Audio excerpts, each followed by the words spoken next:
Hello! For today's video, ipapakita ko sa inyo ang aming travel experience pabalik ng Japan. By the way, connecting flight nga pala ito, Manila to Cebu and Cebu to Tokyo. Ito na kasi ang pinakamurang ticket that time, kaya kinuha na namin. It's 10,599 ang bawat isang ticket, round trip na. Wala pa ang travel tax.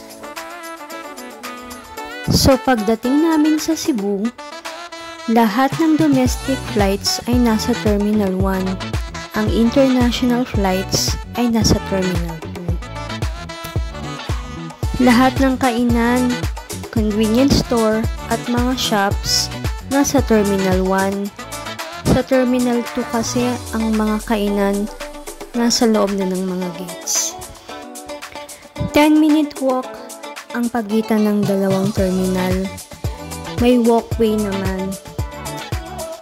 At hindi ka maliligaw. Maa-amaze ka sa pagkakagawa ng airport dito sa Mactan. Very unique at festive ang mood. Medyo matagal kami nag-antay dito. Pero okay lang. Ganun talaga kung gusto mong makatipid. Sa mga panahon na to, nag-aantay na lang kami mag-open ng counter at makapila na sa immigration.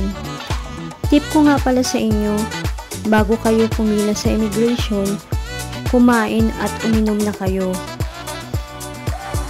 Mag-CR at kung ano pa yung mga iba nyo pang gagawin para busog at relax na kayo habang nakapila.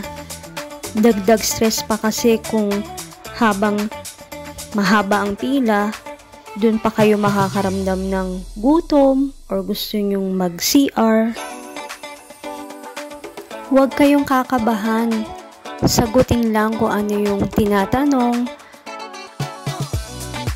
kung ano yung totoo, kung ano yung talagang sitwasyon.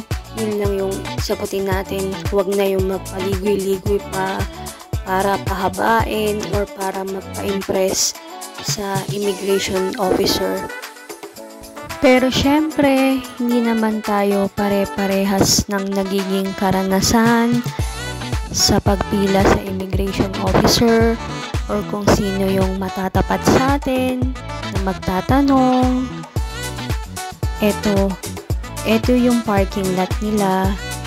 Malaki, malawak. Ayan, nakapasok na ako sa immigration. So, ang tinanong lang sa akin kung saan ako pupunta, sino ang kasama ko, ilang araw ako doon, kailan ako uuwi, and saan akong connected na company.